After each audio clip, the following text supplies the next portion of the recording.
வியாதியின் வேதனை பெருகியதோ, பலவீனத்தால் நீ சோர்வுற்றாயோ.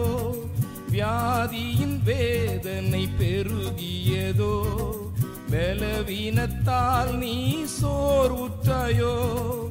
ஆதரவானோர் கைவிட்டாரோ, ஆயுளை எண்ணி கலங்கிட்டாயோ. சோர்ந்திடாதே சோர்ந்திடாதே இயேசு உண்டு, சோர்ந்திடாதே சோர்ந்திடாதே இயேசு உண்டு.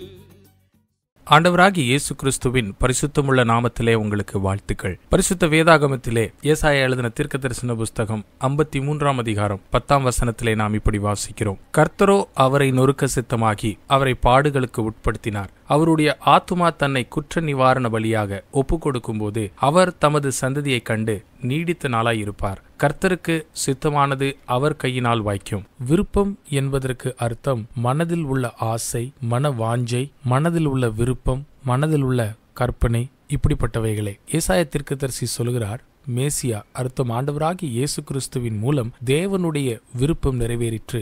தேவனுடைய விருப்பம், மனவாஞ்சை எது என்று தெரியுமா? பேதுரு சொல்லுகிறார், ஒருவரும் அழிந்து போவது அவருக்கு விருப்பமில்லை, ஆனால் மனம் திரும்பும் சந்தர்ப்பம் எல்லாருக்கும் கிடைக்க வேண்டும் என்று விரும்புகிறார். சத்தியம் என்னவென்றால், மனுஷன் தன்னுடைய பாவத்தின் நிமித்தம் மரணத்தை, அர்த்தம் அழிவை வாங்கி கொண்டான். தேவனுடைய மிகப்பெரிய விருப்பம் என்னவென்றால் மனுஷன் ரட்சிக்கப்பட வேண்டும். தேவனுடைய இந்த விருப்பத்தை நிறைவேற்றும்படி எந்த ஒரு மனுஷனும் தகுதி உள்ளவனாக காணப்படவில்லை. ஆகவே தேவகுமாரன் ஆண்டவர் இயேசு கிறிஸ்து முன் வந்தார். இந்த பூமியிலே வந்தபோது அவர் சொன்னார், பலிகளை நீர் விரும்பவில்லை, ஆனால் எனக்காக ஒரு ஸ்தலத்தை ஆயத்தப்படுத்தினீர். இதோ நான் வருகிறேன், என்னை குறித்து புத்தகச் சுருளில் எழுதப்பட்டிருக்கிறது, உம்முடைய சித்தம் நிறைவேறுவதாக. தேவனுடைய விருப்பத்தை நிறைவேற்றும்படி மனுஷ சாயலிலே அவர் வந்தார். அடிமையின் கோலம் எடுத்தார். 33 வருஷம் இந்த உலகத்திலே பாவமறியாதவராக, குற்றமற்றவராக, கரையற்றவரான ஒரு ஜீவியம் ஜீவித்தார். நேரம் வந்தபோது உங்களுடைய என்னுடைய பாவத்தின் பிராயச்சித்தமாக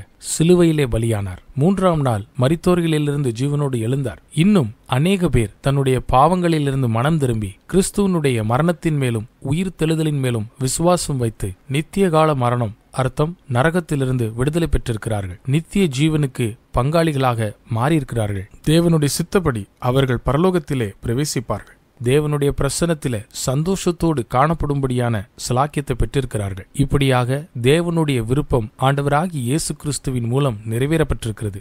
நீங்களும் ஆண்டவராகிய இயேசு கிறிஸ்துவின் மேல் விசுவாசம் வைத்து உங்களுக்காக பெரிய ஒரு சந்தோஷத்தை நீங்கள் நிச்சயித்துக் கொள்ளலாம். இப்படி செய்வதில் தேவன் உங்களுக்கு உதவி செய்வாராக.